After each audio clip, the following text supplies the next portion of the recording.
इस वक्त हर इंसान अपने हाथ में एसआईआर का फॉर्म लिए घूम रहा है। तलाश है 2003 की वोटर लिस्ट की। तलाश है एक ऐसे इंसान की जो वोटर लिस्ट में नाम निकाल के सही जानकारी एसआईआर के फॉर्म में भर सके। बहुत सारे लोगों ने अपने फॉर्म भर लिए हैं, लेकिन बहुत बड़ी आबादी हमारे देश की ऐसी भी है जिसको फॉर्म भरना नहीं आता, जिसको 2003 की वोटर लिस्ट डाउनलोड करना नहीं आती। बड़ी कश्मकश में इस वक्त लोगों की जिंदगी है कि कैसे करके इस फॉर्म को भरा जाए, कैसे करके सही से भरा जाए ताकि वोटर लिस्ट से नाम ना कट जाए। लोगों को यह भी डर सता रहा है कि कहीं हमारा नाम वोटर लिस्ट से निकल गया तो ऐसा ना हो कि हमारी नागरिकता खत्म हो जाए, हम देश से निकाल दिए जाएं। तमाम तरह के डर लोगों के दिल में बैठे हुए हैं। बीएलओ साहब भी बहुत ज्यादा परेशान हैं क्योंकि एकदम से 1 महीने के अंदर ही सब कुछ करना है।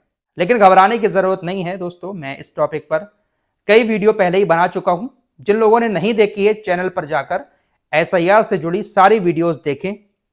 सारी जानकारी आपको बहुत आसान भाषा में वीडियोस में मिल जाएगी। फॉर्म अभी तक नहीं भरा है, मेरी वीडियो देखकर आप अपना फॉर्म भी आराम से भर सकते हैं। आपके हर सवाल का जवाब जो एसआईआर से जुड़ा हुआ है मैं अपनी सारे वीडियोस में दे चुका हूं। लेकिन फिर भी बहुत ज्यादा परेशान है लोग फॉर्म को लेकर। 4 दिसंबर तक ये सब परेशानी खत्म हो जाएगी, लेकिन लगता है कि इसके बाद एक और नई प्रक्रिया देश के अंदर शुरू होने वाली है। वो है आधार कार्ड को लेकर। हो सकता है कि हमारे पास अभी जो आधार कार्ड है, ये आधार कार्ड भी हमें बदला हुआ नजर आए। हमारे पास एक नया आधार कार्ड आ जाए जिसमें हमारी सिर्फ एक फोटो हो और सिर्फ क्यूआर कोड हो सकता है कि दिसंबर के महीने में, अभी एसआईआर के फॉर्म को लेकर लोग कश्मकश में हैं और दिसंबर में हो सकता है कि आधार कार्ड को बनवाने की होड़ शुरू हो जाए। क्या है आधार कार्ड से जुड़ा पूरा मामला आपको बताऊंगा, लेकिन पहले आपको थोड़ा सा एसआईआर की इंफॉर्मेशन और दे देता हूं। लोग एक सवाल कर रहे हैं कि हम जो जानकारी एसआईआर के फॉर्म में डाल रहे हैं, हम इस फॉर्म को भरने के बाद बीएलओ साहब को दे देंगे, उसके बाद क्या होगा? हमें कैसे पता चलेगा कि हमने जो जानकारी इस फॉर्म में डाली है वो सही है और हमारा नाम वोटर लिस्ट में आ गया है? बीएलओ साहब को जब हम फॉर्म देंगे तो उसके बाद बीएलओ साहब इस फॉर्म का करेंगे क्या? देखिए, जो भी बीएलओ साहब मेरी वीडियो देख रहे हैं, मेरी बात सुन रहे हैं, जरा गौर कीजिएगा मेरी बात पर। आप जो लोगों के फॉर्म को स्कैन करके मैपिंग कर रहे हैं बीएलओ ऐप में, जरा ध्यान से करिएगा, क्योंकि सारा मामला मैपिंग पर ही है।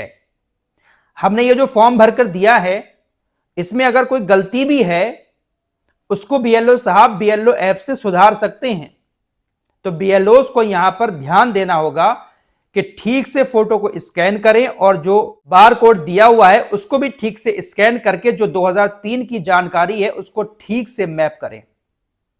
आपको बता दूं, जो बीएलओस आपको फॉर्म दे रहे हैं उनको एक ऐप दिया गया है, बीएलओ ऐप। उस बीएलओ ऐप में आपके क्यूआर कोड को बीएलओ साहब स्कैन करेंगे, आपकी सारी डिटेल आ जाएगी और उसके बाद 2003 से मैच करके आपकी जानकारी को वो उसमें सेव करेंगे। आप जो फॉर्म दे रहे हैं, ये फॉर्म कहीं जाकर तहसील वगैरह में रख जाएगा, लेकिन बीएलओ साहब जो मोबाइल से आपकी जानकारी सेव करेंगे वो जानकारी आपकी आगे जाएगी और उसी से फिर नई वोटर लिस्ट तैयार की जाएगी। इसलिए बीएलओ साहब को हर एक मतदाता की अच्छे से मैपिंग ध्यान से करनी है ताकि किसी का नाम गलत ना हो जाए। बाकी अगर नाम नहीं आता है नई वोटर लिस्ट में, परेशान होने की बात नहीं है। अगर आपके पास नोटिस आता है तो नोटिस से भी ना घबराएं। डॉक्यूमेंट्स मांगे जाएंगे, आप अपने डॉक्यूमेंट्स जो भी मैंने आपको बताए थे 11 डॉक्यूमेंट्स वो दिखा दें। बाकी पीछे ये जो फॉर्म दिया है इसमें भी आप जानकारी लिखी हुई है वो पढ़ सकते हैं। एक और जानकारी आपको दे दूं, कुछ लोगों के 2-2 वोट बने हुए हैं। गांव में भी वोट हैं और वो काफी टाइम से शहर में आ गए हैं तो शहर में भी वोट बन गया है। तो अब लोगों के जो फॉर्म है वो गांव में भी आए हैं और शहर में भी आए हैं। बहुत सारी लड़कियां ऐसी हैं जिनकी शादी हो गई है तो उनके मायके में भी आया है इस तरह का फॉर्म और उनके ससुराल में भी आया है एसआईआर का फॉर्म। तो उनको समझ नहीं आ रहा है कि हम कौन सा फॉर्म भरें, दोनों जगह फॉर्म भर दें या फिर एक जगह फॉर्म भरें। देखिए, अगर आपके फॉर्म दोनों जगह आए हैं, गांव में भी आए हैं, शहर में भी आए हैं और लड़कियों की ससुराल में भी आया है, मायके में भी आया है, तो आपको सिर्फ एक ही जगह पर फॉर्म भरना है। दोनों जगह पर आप फॉर्म भरेंगे तो आपको जुर्माना देना पड़ सकता है और 1 साल की सजा भी हो सकती है और आपका जो वोट है वो कैंसिल भी हो जाएगा। आपको एक ही जगह से फॉर्म भरना है। अगर आप चाहते हैं कि आपका वोट सिर्फ गांव में रहे, शहर में ना रहे, तो आप गांव वाला फॉर्म भरें, शहर में आपका जो फॉर्म आया है आप उसको भर के सबमिट ही ना करें, या आप शहर वाला बोर्ड रखना चाहते हैं तो शहर में जो फॉर्म आया है उसको भर के सबमिट कर दें बीएलओ को, गांव वाले फॉर्म को भरकर दे ही ना।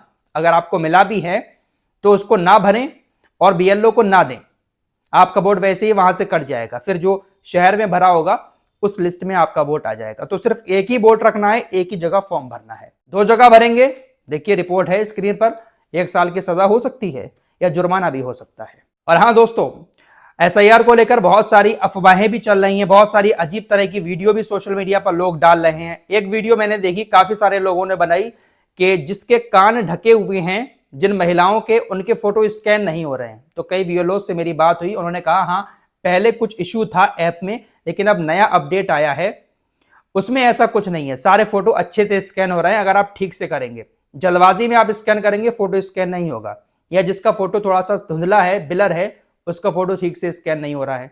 तो ऐसा कोई नियम कानून नहीं है कि कान ढके हुए हैं अगर महिलाओं के बुर्के से या दुपट्टे से तो फोटो स्कैन नहीं होगा। तो प्लीज ऐसी वीडियोस भी सोशल मीडिया पर बनाकर ना डालें।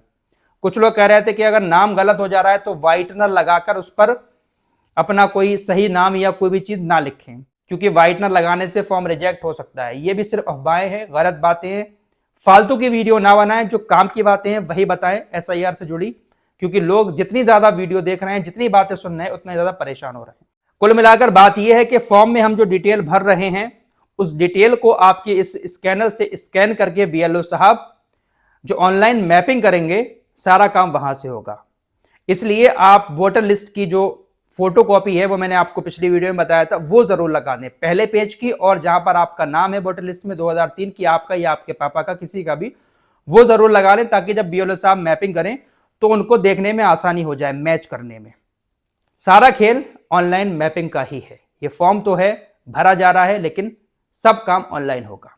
अब चलते हैं आधार कार्ड की तरफ। आधार कार्ड को लेकर क्या खबर आ रही है? दरअसल यूआईडीएआई यानी भारतीय विशिष्ट पहचान प्राधिकरण, यूआईडीएआई आधार कार्ड के नए डिजाइन को लेकर विचार कर रहा है।